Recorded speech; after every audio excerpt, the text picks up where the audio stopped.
पहुंचे और सामने सभा में एक दूसरे की शोभा बढ़ा रहे भाइयों, बहनों और नौजवान दोस्तों। हम जब प्राइमरी स्कूल में पढ़ते थे, हर साल 30 जनवरी आती थी। 11 बजे 1 मिनट का मौन धारण करते थे बापू को श्रद्धांजलि देने का। भाग्य से आज 30 जनवरी इस सभा में आई है। हम उस महापुरुष को, जिसने देश की आज़ादी के लिए बहुत कीमत दी, जिन्होंने समाज की एकता के लिए भी कीमत दी और देश की अखंडता के लिए भी कीमत दी, चाहे समाज की एकता और अखंडता मिली या नहीं मिली, और उनका बलिदान भुलाया नहीं जा सकता है। हम सब मिलकर बापू को स्मरण करते हुए उनके लिए श्रद्धांजलि अर्पित करते हैं।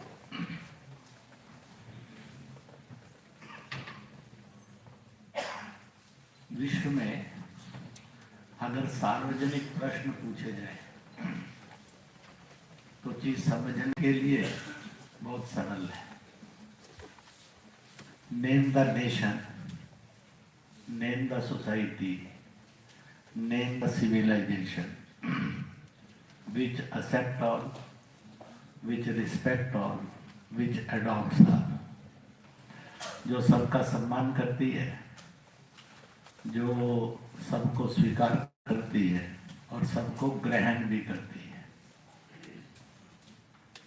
तो मुझे लगता है इसका यूनिवर्सल आंसर यही आएगा, दैट इज भारत, भारतीय और भारतीयता, इंडिया, इंडियन और इंडियननेस। इसके अतिरिक्त किसी और देश का नाम नहीं लिया जा सकता। हमने लिखा कि नहीं लिखा, पर दुनिया ने लिखा। एक देश ऐसा भी है जो सोने की चिड़िया कहलाता है। हम समृद्ध इतने थे इसलिए नहीं, हम ऑनेस्ट इतने थे इसलिए हम समृद्ध थे। अगर हम करप्ट होते और समृद्ध होते, कोई नहीं लिखता भारत सोने की चिड़िया है।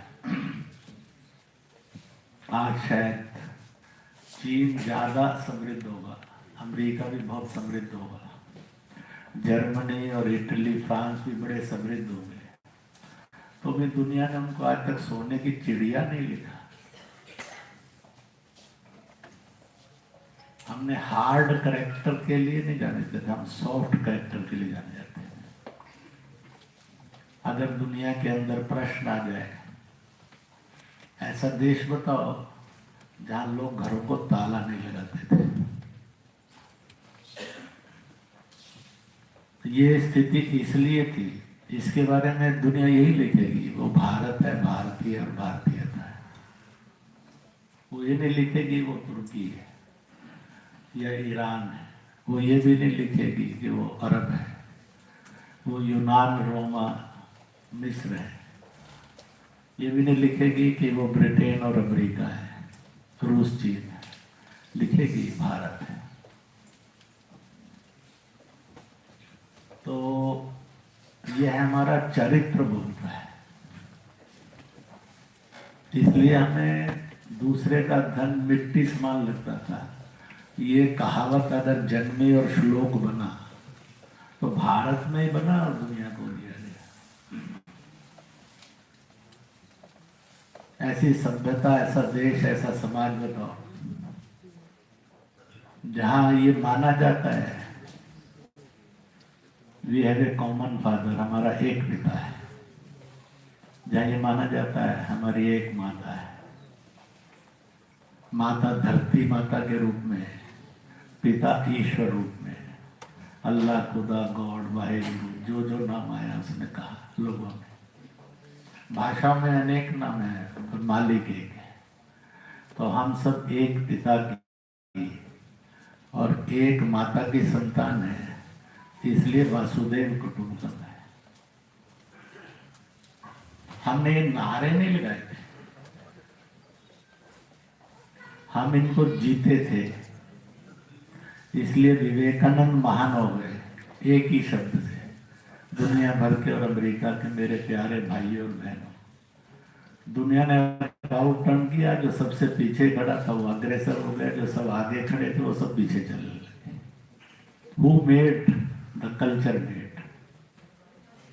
इसलिए उनका कहने का साहस आया, in your civilization, in your values, tailor और parlour makes the man, in our culture and civilization practical character makes the man.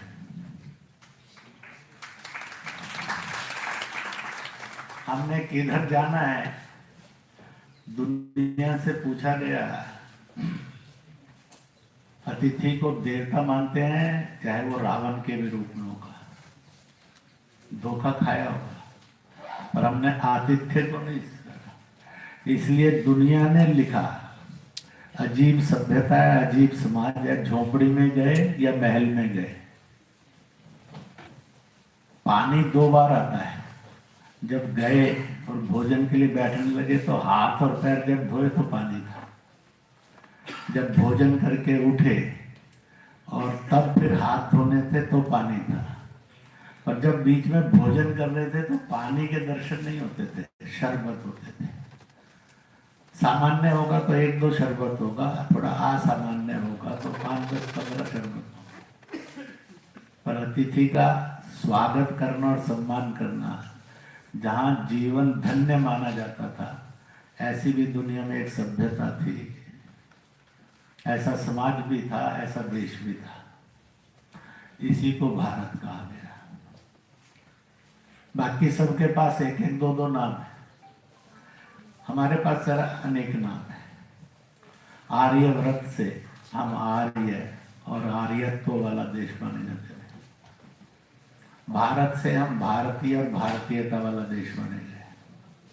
Hindustan से हम हिंदुस्तानी और हिंदुस्तानियत वाला देश माना गया। हिंद से हम हिंदू और हिंदुत्व वाला देश माना गया। इंडिया से हम इंडियन और इंडियननेस वाले देश माने गए। करोड़ों करोड़ लोग इन सबको स्वीकार करते हैं। करोड़ों ऐसे हैं जो सबको स्वीकार करते हैं।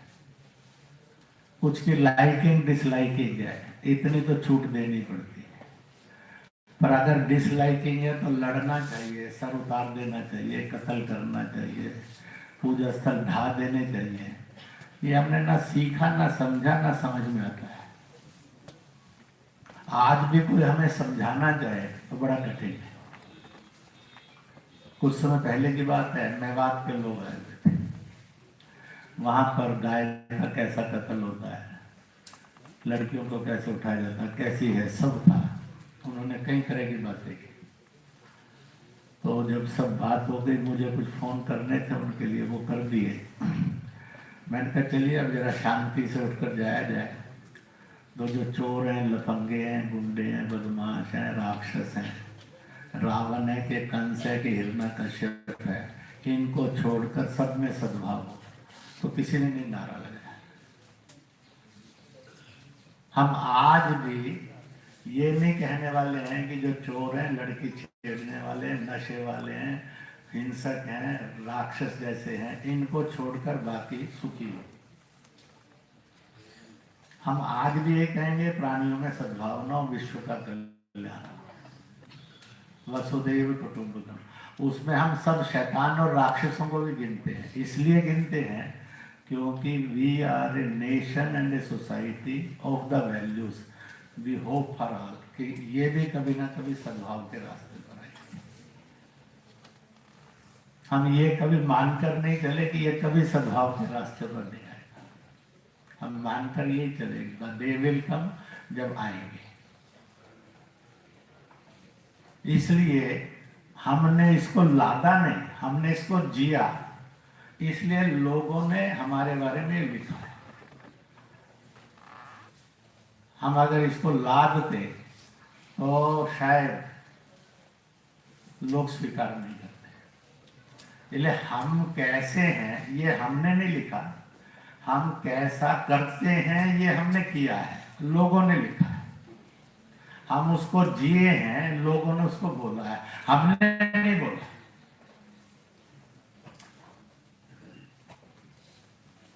हमने उसको जिया है। हम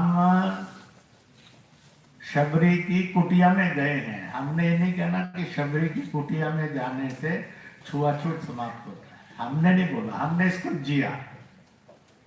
जो गरीब है, दुखी है, पीड़ित है, कमजोर है, असहाय है, निर्बल है, विकलांग, दिव्यांग है, जो समाज के सबसे अंत में खड़ा है, द्वारकाधीश ने उसको अपने सिंहासन पर बिठाकर स्वयं उसके चरणों पर बैठे, हम इसको जीते थे।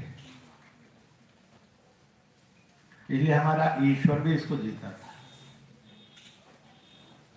हमने इसके ग्रंथ नहीं लिखे, हम जीते थे उतना लिखा, और लोगों ने कहा आप सर्वश्रेष्ठ हैं। इसलिए we think in practice and we do in practice, ये एक विशेषता है। अगर पिता राक्षस हो भी गया हिरण्यकश्यप, तो हमने ये कभी उम्मीद नहीं छोड़ी कि बेटा देवता नहीं हो सकता है, प्रहलाद देवता भी हो गया। हमने कंस कितना भी राक्षसी हो गया होगा, हमने कभी ये उम्मीद नहीं छोड़ी कि उनकी बहन जो है, जो 23 साल से अधिक जेल में रहेगी, वो एक आदर्श नारी नहीं होगी। और इसलिए हमने देवकी को आदर्श नारी के रूप में देखा। उसमें ये हिंसा कभी नहीं जन्मी कि मुझे अपने भाई से बदला लेना है।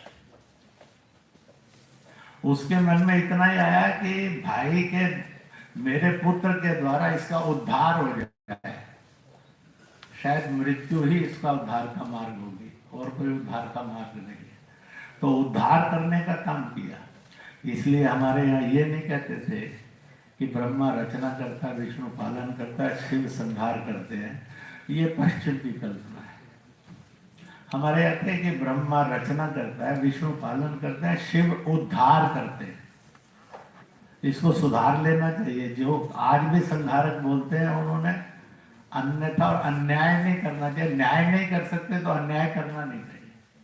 शिव उद्धारक है, शिव संहारक नहीं। हमारे यहाँ संहारक की कल्पना ही नहीं।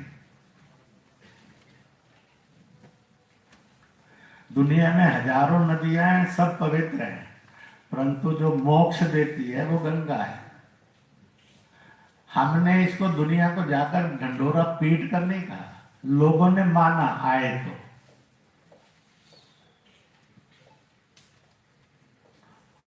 तो इसलिए इसको समझना, इसको जीना ये जरूरी है।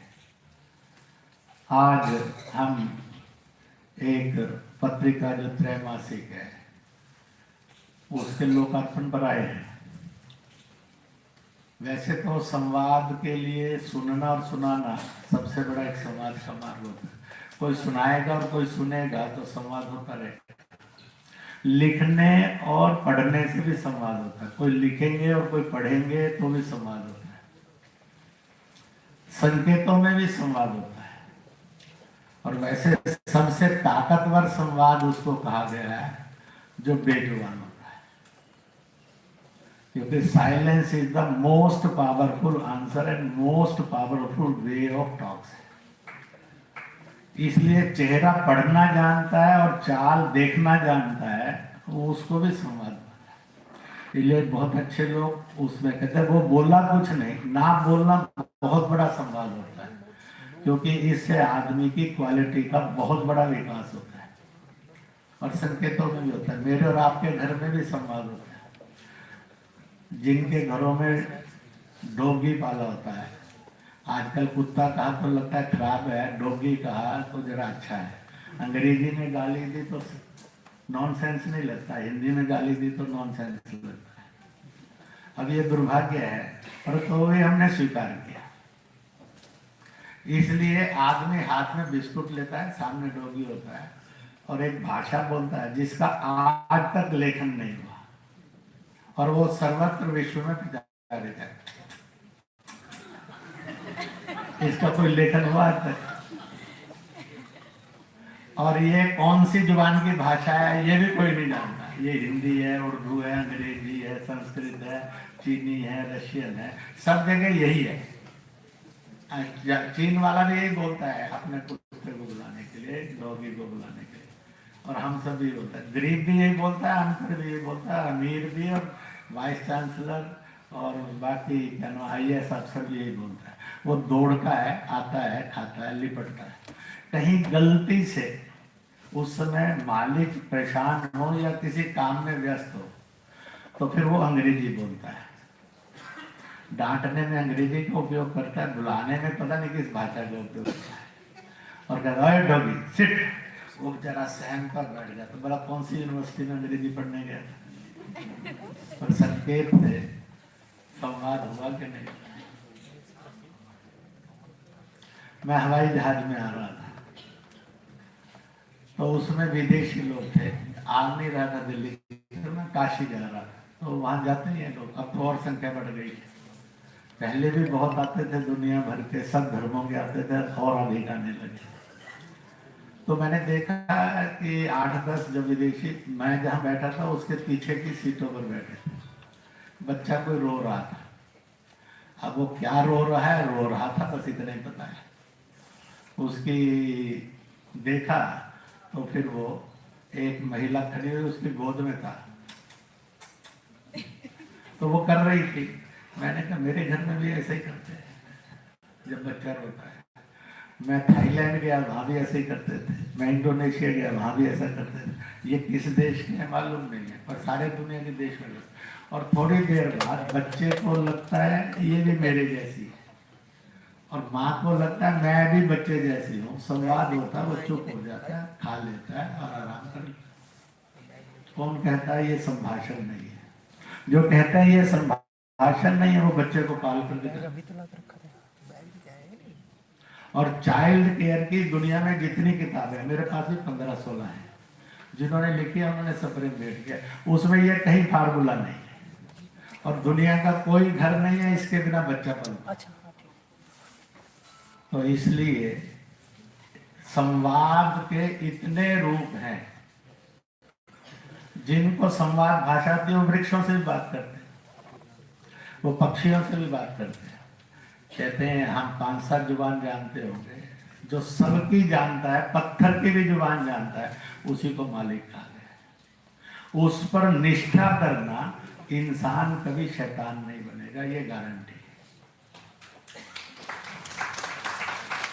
और जब जब उस पर से निष्ठा उठेगी और अहंकार आएगा तो हिंसा आएगी, हिंसा आएगी तो शत्रुता आएगी, शत्रुता आएगी तो सर्वनाश होगा।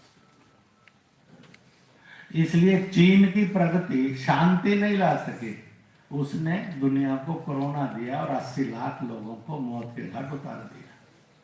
कोई तो बंदूक नहीं चली। मैंने और आपने उसको देखा है, उसकी प्रगति ने दुनिया का विनाश कैसे किया। तो भी हमने ये नहीं कहा ठीक नहीं है, मैं सोचा कि नहीं कुछ तो चीजें अभी है। दुनिया का क्लोजेस्ट कंट्री है, कोई एक भी विद्वान नहीं है पूरी दुनिया में जो कहे कि मैं चीन को ठीक लिख सकता हूं और देखा है। आज के इतने आधुनिक युग में इतना क्लोज कंट्री भी जी सकता है। और भारत है जिसे किसी गली मोहल्ले और गांव में घुमाओ जो दुनिया में सर्वत्र खुला और हर एक के लिए खुला और सब जगह खुला है, तो वो भी है भारत। रूस के विकास ने युद्ध दिए होंगे, फिलिस्तीन, लेबनान के, तुर्की के, अरब के विकास ने एक दूसरे के प्रति हिंसा दी होगी। तो जो विकास हिंसा दे उसको विकास कहना कि नहीं कहना? जो आर्थिक प्रगति शोषण दे उसको कहना कि नहीं कहना? गरीबी में भी वो पोषक है और अमीरी में वो शोषक है, तो प्रगति कौन सी लोग कहेंगे? शांति किसको कहेंगे? जो गरीबी में पोषक है वो शांति का दूत है, या जो अमीरी में शोषक है वो शांति का दूत है और वो प्रगति का लक्ष्य है? इसलिए पैरामीटर्स भी सोचने पड़ते हैं।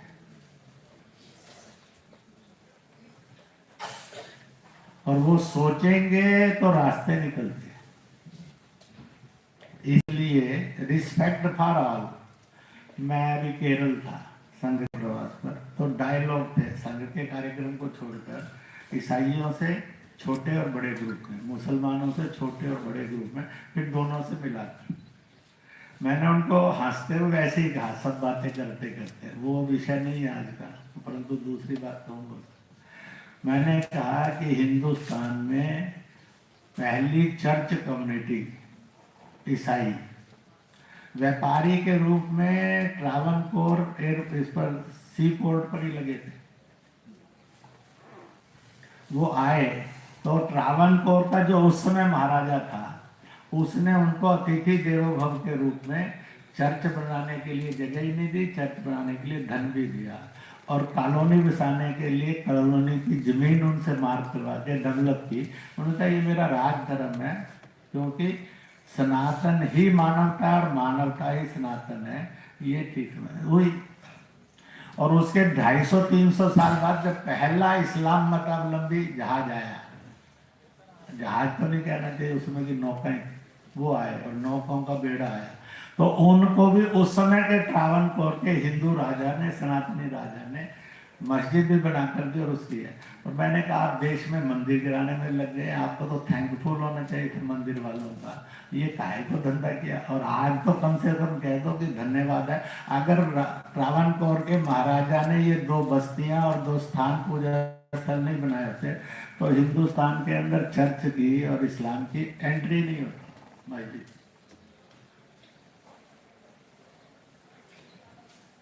और इसलिए उन्होंने विनाश किया, तो भी हमने रास्ते में पड़ी हुई, इसलिए हम जब अयोध्या चले थे श्री राम का नाम लेकर, तो हमारे पास हम रास्ते के अंदर इतने पूजा स्थल आए धर्मों के, हम चाहते तो विनाश कर सकते, दुनिया की कोई ताकत नहीं रोक सकती थी, पर हम विनाश सोचते ही नहीं है, तो करेंगे कैसे? सोचेंगे तो करेंगे, और नहीं तो कैसे?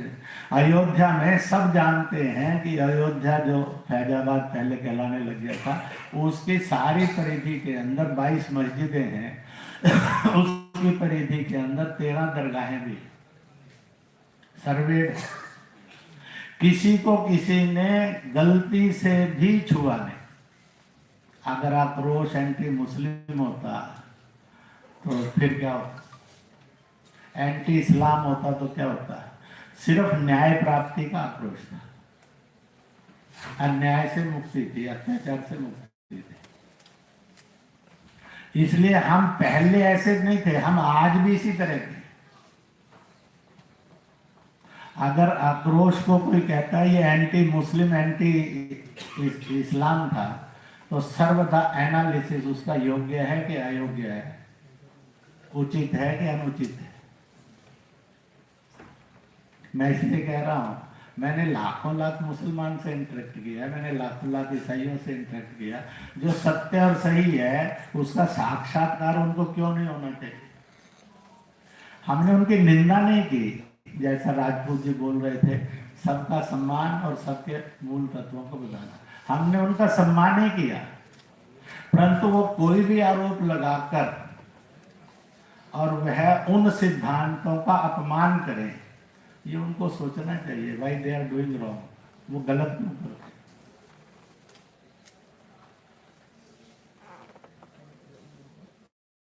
वो खराब क्यों करते हैं। इसलिए मुझे जम्मू कश्मीर की एक घटना समझ में आती है इस समय के टॉपिक के साथ, ऐसे तो बहुत घटनाएं हैं। उधमपुर में हॉस्पिटल के अंदर एक सेवा कार्य शुरू करना था। इकबाल खंडे जो बाद में चीफ सेक्रेटरी जम्मू कश्मीर लद्दाख के हुए, वो वहाँ डीएम थे, मेरी एक दोस्ती थी,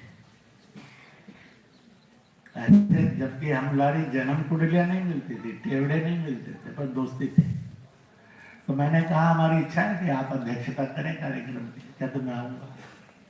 मुझे चारों तरफ के वातावरण में ये लगा कि कहीं इनकी नौकरी और प्रमोशनों का संकट ना हो जाए, इसलिए मैंने फ़ोन किया। उस समय मोबाइल नहीं होता था, मैं उधमपुर आया था, मैंने फ़ोन करके कहा ऐसा तो नहीं है कल आपकी हैरासमेंट हो, हम ये नहीं चाहेंगे कि आपकी हैरासमेंट, वो दिलेरी किस लिए दिखानी है, अभी उसकी कोई जरूरत नहीं, अगर आप नहीं भी आना चाहेंगे तो नहीं आइए। उनका नहीं आई हैव टॉक, मैं जाऊंगा, मेरी सरकार में बात हो गई है तो मैं रहूंगा।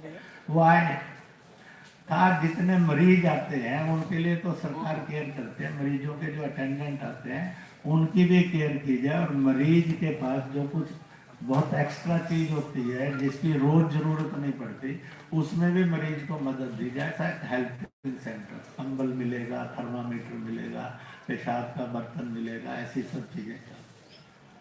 तो जब वो बोल चुके और बाकी भी बोल चुके तो उन्होंने एक चिट मुझे खड़े होते पकड़ा दी। मुसलमान के बारे में आपका आरएसएस का नजरिया क्या है?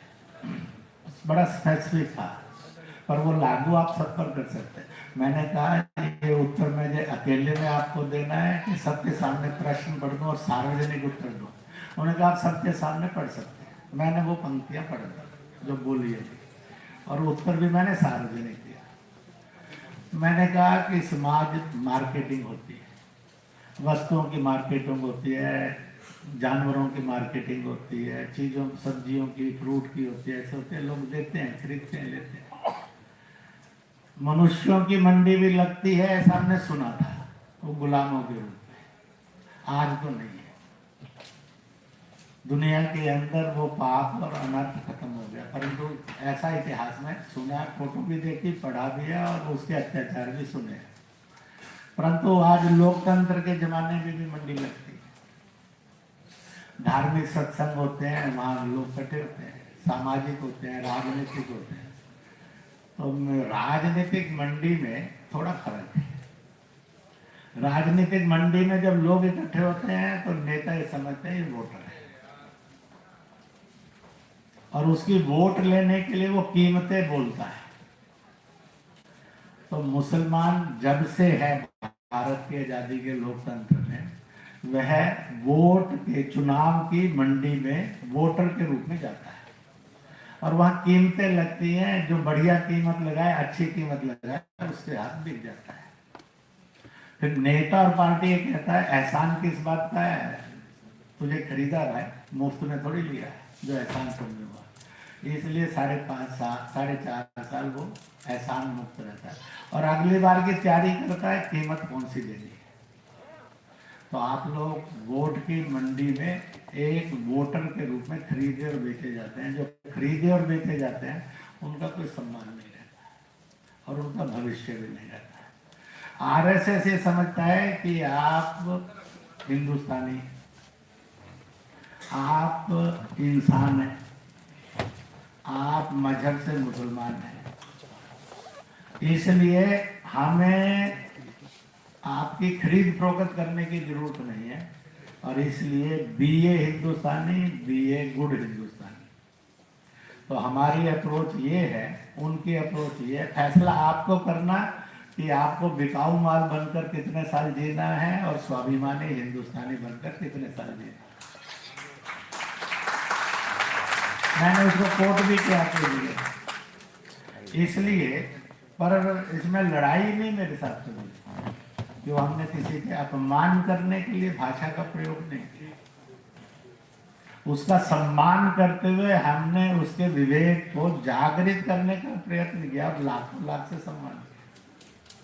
मैंने इसलिए ईसाइयों के आर्क बिशपों के सम्मेलन में भी केरल में प्रश्न किया था, दिल्ली में, और मैंने मौलाना, इमाम, मौलवी, मुफ्तियों के मैं तमिलनाडु के अंदर और दिल्ली में भी कार्यक्रम में किया था प्रश्न। और प्रश्न ये किया था कि आप सबको सपना कभी अंग्रेजी, Latin, Italian, French, Canadian, Roman में आया? और उनसे पूछा था कभी अरबी में, तुर्की में, लेबनानी में, फिलिस्तीनी में, ईरानी में सपना आया? उनका नहीं साहब, तमिल में आता है या हिंदुस्तानी में आता है, मलयाली में आता है या हिंदुस्तानी में आता है। हम कितनी कितनी अंग्रेजी बोलते हैं, आप भी जानते हैं, मैं भी अंग्रेजी का उपयोग कर रहा हूँ, क्योंकि पढ़ाई तो अंग्रेजी में हुई। बड़े हिंदी में हुए, हिंदुत्व के रूप में हुए, नो प्रॉब्लम। परंतु यहाँ बैठा हुआ एक आदमी कह दे पूरी जिंदगी में अंग्रेजी, लैटिन में, अरबी, तुर्की में कभी सपना आया? आप 8 घंटे अंग्रेजी बोलते हैं, तभी सपना आपको।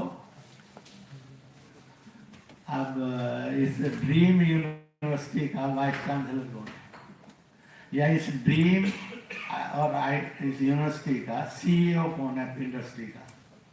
ईश्वर एकमात्र। तो उसने हमें आइडेंटिटी दी है, ड्रीम आइडेंटिटी। डीएनए में ड्रीम आइडेंटिटी है।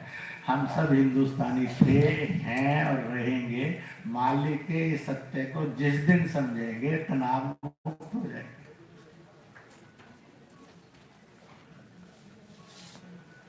इसलिए मोहन जी ने जब कहा, तो मेरी जो चर्चाएं होती रही उनसे, हमने कहा we stand with the common DNA.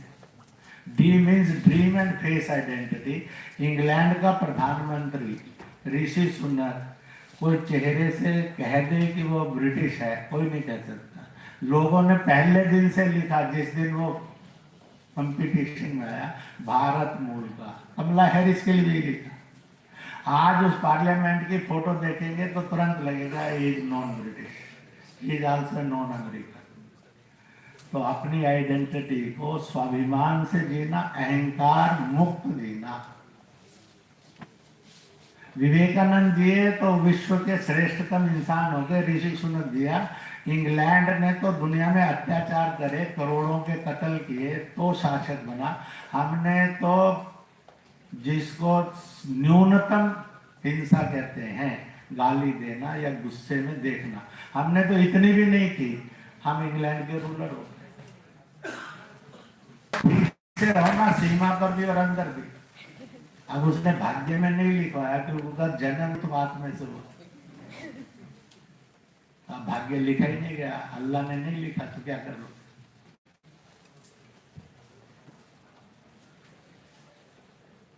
तो इसलिए आज हमें जरूरत है उन चीजों के अभ्यास करने की जो हमारा विवेक भी जगाए और विश्व को भी विवेक देने वाला मार्ग दिखाए। क्योंकि we are the only guarantor. किसी के भी विकास ने पीस नहीं दिया है। क्या अमेरिका के विकास से पीस मिला? क्या चीन के विकास से मिला? क्या रूस के विकास से मिला? क्या अरबी तुर्की के विकास से मिला? क्या इंग्लैंड के विकास से मिला? मिलना चाहिए। इसलिए भारत के विकास ने कोरोना जैसे राक्षस को भी मारकर मानव जाति का संरक्षण किया। चाहे काढ़े से किया, चाहे वैक्सीन से किया। हमारे ही विकास ने, प्रधानमंत्री के इस डायलॉग को कोई नहीं जानता दुनिया के अंदर, मैं और आप भी नहीं जानते कि उन्होंने रूस से क्या बात की, यूक्रेन से क्या बात की। बस इतना पता है कि तिरंगा उठाया तो ना रूस की गोली चली ना यूक्रेन के गोला चला, और नागरिक एयरपोर्ट पर पहुंच गए, भारत आ गए। चली नेपाल के भी आ गए, भूटान के भी आ गए, श्रीलंका के भी आ गए, दुनिया के 28-30 देशों के भी सबके आ गए। एक बेचारा पाकिस्तान बचा था, उसको समझ नहीं आ रहा था हाँ करूं कि ना करूं, तो बच्चों ने विद्रोह कर दिया 700 के 700 ने। इसलिए वही एक जत्था था जिसके अंदर 200 से अधिक तिरंगे लोगों के हाथ में थे, और उनको भी सेफ पैसेज मिला, ना रूस की गोली चली ना यूक्रेन का लॉन्चिंग हुआ। ये भी एयरपोर्ट पर आ गए, तो पाकिस्तान को जहाज भेजना पड़ा अपने बच्चों को लेने के लिए। हमने शत्रु को भी संरक्षण दिया। It is our character. ये मैं पुरानी नहीं कर रहा कि रामायण काल के और महाभारत, मैं वर्तमान की घटना कह रहा। तो हम इस करेक्टर के मालिक थे जिस दिन 22 जनवरी हमने दुनिया के अंदर, हम वो भाग्यशाली हैं, आज के 800 करोड़ जनता भाग्यशाली है दुनिया की, कि हमने विश्व का नहीं, सृष्टि का नहीं, ब्रह्मांड का सबसे बड़ा महोत्सव देखा, जिसको देवलोक भी बना रहा था, जानवर भी, पशु पक्षी बना रहे थे, वृक्ष भी बना रहे थे, पत्थर भी हर्षित थे। 200 के 200 देशों में मनाया गया, दुनिया के 6 लाख भारत के गांव में मनाया गया, 20,000 शहर में मोहल्ले मोहल्ले में मनाया गया। हर धर्म जाति का, दल का आदमी, चाहे 5 आया, चाहे 5,000 आया, चाहे 50,000, 5 लाख आया, सब एकत्रित हुए। और इतना ही नहीं था, जो विरोध करते थे वो भी राम का नाम बड़े मजे से जपते थे। इसलिए एक ने कहा मेरी एक अपील पर कि हमें कहा जा रहा है कि राम के उत्सव पर खुशी मनाएं, थोड़ा रोशनी कर लें, शांति सद्भाव की चर्चा करें। तो उसने 3-4 मौलानाओं ने रिएक्ट करके कहा हमसे कोई राम राम नहीं कहला सकता, हमें देख ले कैसे कहेंगे, हम नहीं कहेंगे राम राम। उसने विरोध करते हुए 6 बार बोल दिया। पर मैंने पत्रकार को वो कहानी नहीं सुनाई, आपको सुना देता हूँ। जब अंत समय आ गया रावण का, तो अपने नाना जी के पास गया, ससुर भी वहां थे, ये तेजस्वी राक्षस कुल के होने के बाद योग थे, और उन्होंने कहा कि हालत ऐसी आ गई है कि अंत है और मेरी भी इच्छा है कि स्वर्ग मिलना चाहिए। उन्होंने कहा समझौता कर ले, जगत जननी को दे दे, शरण चला जाए। नहीं, ये नहीं कर सकता, चाहे कुछ भी हो जाए, नहीं करूँगा, और ना हो सकता है मेरे से, इट इज नॉट पॉसिबल। पता नहीं अंग्रेजी उस समय ठीक है नहीं थी, मानना चाहिए होगी। तो इसलिए वो उसने किया। तो फिर उन्होंने कहा बुजुर्गों ने, तुमने देखा होगा जिस दिन तुमने सीता का हरण किया और यहाँ अशोक वाटिका में रखा जगत जननी, तब से तुम्हारी सभा में पिछले 12 महीने 11 महीने में, चाहे तुम्हारा बेटा बोलता हो, चाहे सेनापति बोलता हो, चाहे मंत्री बोलता हो, जब वो राम के बारे में कुछ बोलता है तो श्री शब्द जरूर लगाता है। ये क्वालिटेटिव चेंज है इन योर डेवलपमेंट पूरी सभा में। कहा तो तुम्हें एक रास्ता सुझाते हैं, वो इतने दयालु हैं कि वो माफ कर देते हैं, क्योंकि माफी में उनसे दयालु कोई नहीं। तो सुप्रीम ऑफ द दया है, तो इसलिए तुम ऐसा किया करो। तुम कुछ नहीं कर सकते, 10 बातें बताई, ये भी नहीं कर सकता, ये भी नहीं कर सकता, पर मुझे भी चाहिए और उसका नाम स्मरण। तो उन्होंने कहा कि राम तुम्हें नकारात्मकता में से उन्होंने उनको कहा, तुम जैसे ही कोई कहता है श्री राम वहां पहुंच गए, श्री राम वहां है इस समय, श्री राम वहां है, वो ये एक्शन कर रहे हैं, ऐसा सोचा जा रहा है, तो तुम बड़ा कड़क कर गुस्से में धमकाते हुए कहा मत कहो उसको श्री राम। तो दिन में 60 बार ले लोगे, अंत में माफी मिल जाएगी, तू भी स्वर्ग चला जाएगा। इससे श्रेष्ठ संस्कृति नहीं मिले। हमें इसका गौरव नहीं है, हमें इसका अहंकार नहीं है, पर विश्व ने इसको देखा है, इसलिए हमें सर्टिफिकेट दिए। तो इसलिए हम ही अगर आने वाले कल में विश्व की शांति होगी तो सद्भाव होगा, सद्भाव होगा तो अंतरंगता होगी, अंतरंगता होगी तो विकास होगा। इसलिए विकास यात्रा का हर मार्ग बिना शांति के संभव नहीं है, और शांति का हर मार्ग वह भारत से होकर विश्व में और सृष्टि में जाता है, इसके अतिरिक्त कोई उद्गम स्थान नहीं है। पर कल्याण के लिए जीव और निर्जीव के लिए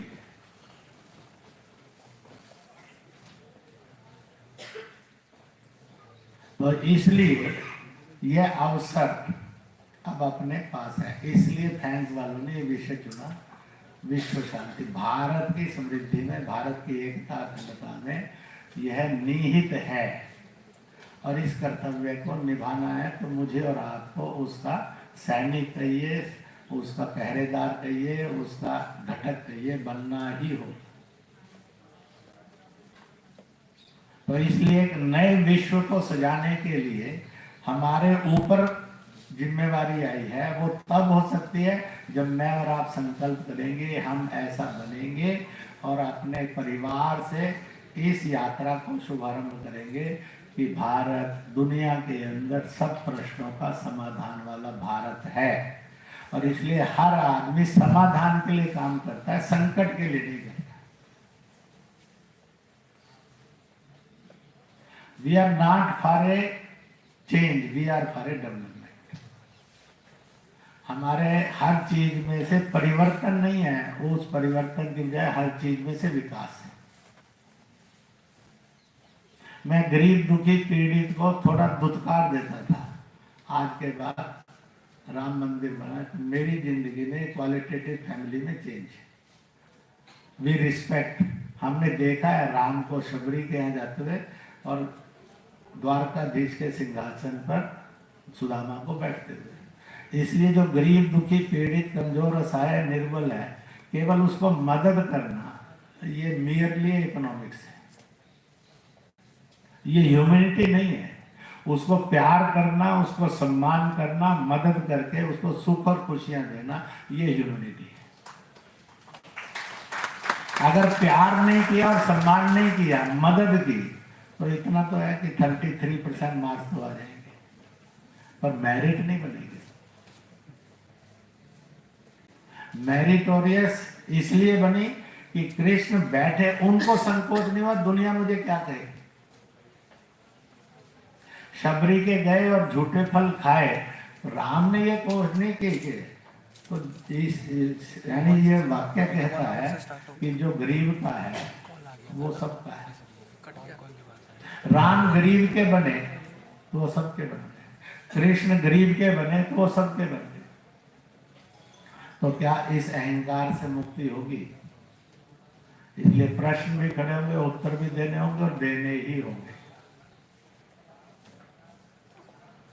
मैंने आपके सामने जितना समय उन्होंने दिया हुआ है, मैंने सोचा था उससे पहले पहले खत्म कर दूंगा, तो मेरा समय अपनी अंतिम पड़ाव पर आ गया है। तो इसलिए मुझे पूरा विश्वास है कि हम सब अपने आप में परिवर्तन लाते हुए और बाकी में परिवर्तन लाएंगे। एक अच्छा नागरिक हमारे किसी भी ग्रंथ में, वैसे तो दुनिया के किसी ग्रंथ में, यहूदी ग्रंथ मैंने तौरेत देखा, उसमें नहीं है हुक्म, बाइबल देखा नहीं है, कुरान शरीफ देखी नहीं है, आगम देखे नहीं है, त्रिपिटक देखा नहीं है, श्री गुरु ग्रंथ साहब देखे उसमें नहीं है, भारत के सनातन के ग्रंथ देखे उसके कहीं ब्रह्म कुमारी, राधा स्वामी, निरंकारी बुला लेते हैं, तो वहाँ के भी ग्रंथ मिले हुए हैं। कट्टर शब्द किसी में नहीं, not even a single book known as a granth, उसमें नहीं। नेक बनो, सच्चे बनो, अच्छे बनो।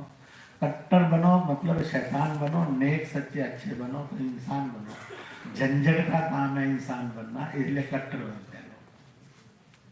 और कट्टर बनने पर आदमी को गाली देने का रास्ता खुल जाता है। घर में एक बच्चा कट्टर हो जाए, घर की शांति बिगड़ जाती है। गली मोहल्ले में, कम्युनिटी के अंदर 2 कट्टर इंसान हो जाए, पीस डिस्टर्ब, हिंसक नहीं चलेगा। इसलिए नेक, सच्चे और अच्छे बनो, ये चलेगा। ये पैगाम देने के लिए ये दिन चल रहे हैं और दुनिया के सबसे बड़े उत्सव को सेलिब्रेट सारे जगत ने, सृष्टि ने, ब्रह्मांड ने किया है। कुछ हम देख सकते हैं, कुछ हम सोच सकते हैं, कुछ सोच भी नहीं सकते। हर्ष कहाँ कहाँ होगा मालूम नहीं। अब तो इतना ही मीडिया आकर बताता है मूर्ति लगी है, उसकी पलकें झपकती हैं। भाई प्राण प्रतिष्ठा आ गई तो प्राण होने का तो झलकनी चाहिए ना। वो कहते हैं ये मूर्ति है तो हिलती हुई नजर आती है, ठीक बात है। वो कहते हैं वो साथ साथ चलती है और मुस्कुराती भी है। अब मीडिया में दिखाता है, लोग भी बताते हैं, नथिंग इज बैड। और इसको कोई कहे ये सत्य नहीं है, सत्य सत्य से सब लेना देना नहीं। जो दिखता है और फील होता है वो लोग बोलते हैं। कोई बनावटी बोलने वाला नहीं है कि मैं और आप एक कमरे में बैठे और 100 लोग तैयार किए, उन्होंने 50,000 लोग तैयार करने कही है, जो जाएं अयोध्या में और बोले हमने होठ हिलते हुए देखे। ये षड्यंत्र किसी ने नहीं किया। It is so automatic. विदेशी भी बोल रहा है, स्वदेशी भी बोल रहा है। आज वहां पर 2 जत्थे मुसलमानों के भी दर्शन करने के लिए कल पहुंचे थे, आज किए उन्होंने। एक में 250 पौने 300 है और एक में 35-40 है। उत्तर प्रदेश 4-5 दिन की पैदल यात्रा में से गए। उनको भी श्री राम, जय जय राम किया। अब मैं मस्जिद में गया, चर्च भी गया, गुरुद्वारे भी गया, राधा स्वामी निरंकारी भी गया, गोम्पा भी गया, जैन स्थानक भी गया और पारसियों के और यहूदियों के मंदिर में। मेरी आइडेंटिटी को तो खतरा नहीं। Religion can never be a threat, पर fundamentalism is always a threat. दर्शन कभी भी थ्रेट नहीं हो सकता। अगर उस दर्शन में हिंसा है तो वो दर्शन नहीं हो सकता।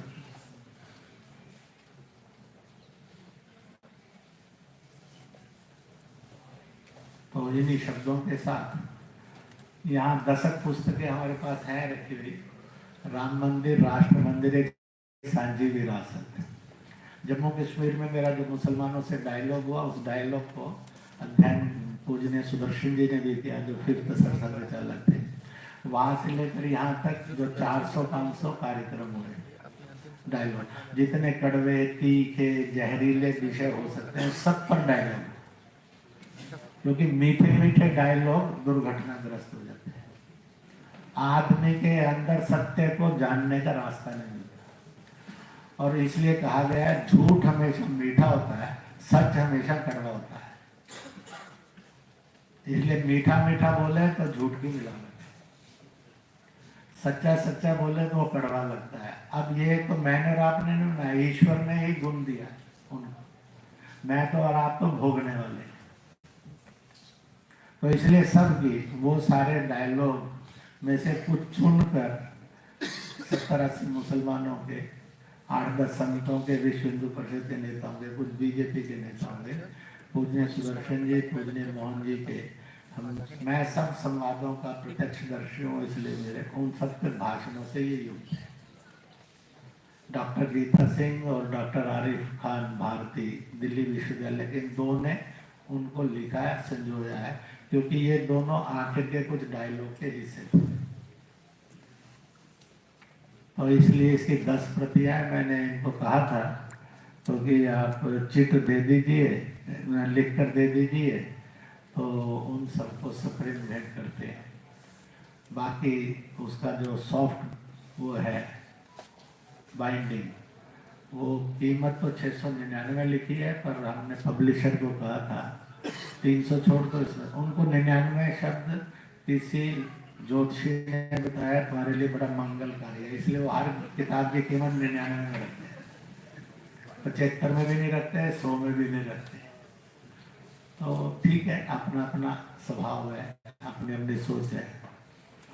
तो अपने डॉक्टर राजपूत जी हैं, राजनंदन सिंह जी हैं, सुरेश भट्टाचार्य, राधेश्याम जी, राजीव नैन, BW पांडे, डॉक्टर रब्बानी अलीगढ़ मुस्लिम यूनिवर्सिटी, डॉक्टर विजया लक्ष्मी नंदा, पूजा व्यास, प्रेरणा मल्होत्रा, आलोक विजयंत, 7 और 4 भाई एक किताब और दो, ये तो 10 ही है। उन्होंने मुझे कहा था 8 देकर जा रहा है इर्तिजा जी, वो 7 निकली, आप भी 8 के जाए, हस्ताक्षर तो मैंने सब पर कर दिया। अरे ये होगा गुरुशंकर, मैंने पहुंचाना नहीं। तो इसको, जिनको डायलॉग में रुचि है, इसलिए इस देश की और विश्व की शांति के लिए हमने एक मूवमेंट का बीजारोपण किया 8-10 साल पहले। शांति से उसका खाद, पानी, रोशनी, प्रकाश, हवा, जल देते चले गए। अब उसकी वर्कशॉप एक की थी, अभी दूसरी वर्कशॉप। मैं सूचना देता हूँ, आप में से किसी की इच्छा होगी तो सम्मिलित हो सकते हैं। 10 फरवरी शाम 5 बजे से लेकर 11 फरवरी शाम 5 बजे तक कैलाश मानसरोवर, इंदिरापुरम, गाजियाबाद के अंदर एक बहुत बड़ा भवन है। 4-5 उसमें हॉल हैं, 90 के लगभग कमरे हैं। उस आंदोलन का नाम है आओ जड़ों से जुड़े। We have a common DNA, so we are one, और we have to live as a one. जितनी आइडेंटिटीज हैं वो हमारी सब सुरक्षित रहेंगी। सबकी आइडेंटिटी का सम्मान करना, वो फार्मूला उन्होंने पढ़ा, उसको जरा दूसरे शब्दों में बोलेंगे। स्पिरिट वही है जो श्रीमान राजपूत जी ने बोली। तो इस प्रकार से, और आप वो खरीद भी सकते हैं, भाग्य में कहीं सप्रेम भेंट लिखा होगा तो ले भी सकते हैं उसमें, और खरीद कर दूसरों को भेंट भी दे सकते हैं। तो उसमें मुसलमान भी होंगे, हिंदू भी होंगे, देश के 6-7 प्रांतों से 150, 200, 250 वर्कशॉप की संख्या होगी। रात को रहना, खाना पीना वही है, मैं पूरा समय वही रहने वाला हूँ, कुछ और एक्सपर्ट्स भी रहेंगे। तो we are a common DNA, so we are one. By nation we are one, by ancestors we are one, by dream and face we are one. तो कहीं से भी हम अलग नहीं है, वैरायटी है, डिफरेंसेस नहीं है। इस पर ही एक्सरसाइज होगी 6-7 सत्र।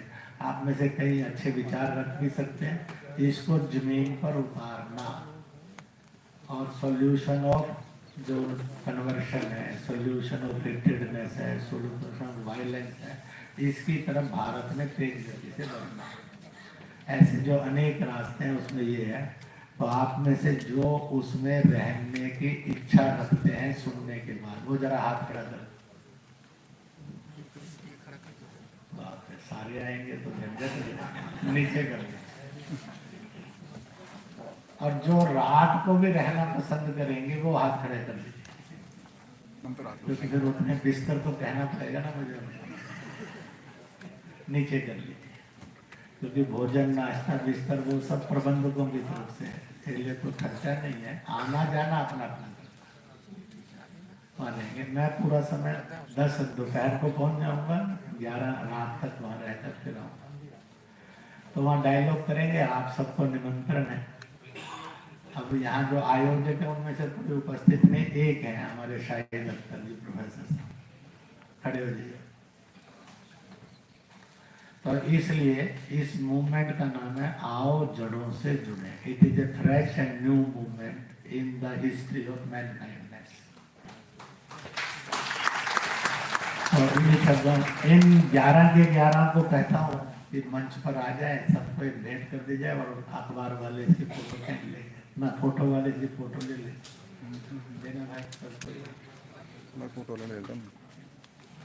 जो मैंने नाम पढ़े वो मंच पर आ जाए, ताकि उनको सबको एक साथ सप्रेम भेंट दे दी जाए।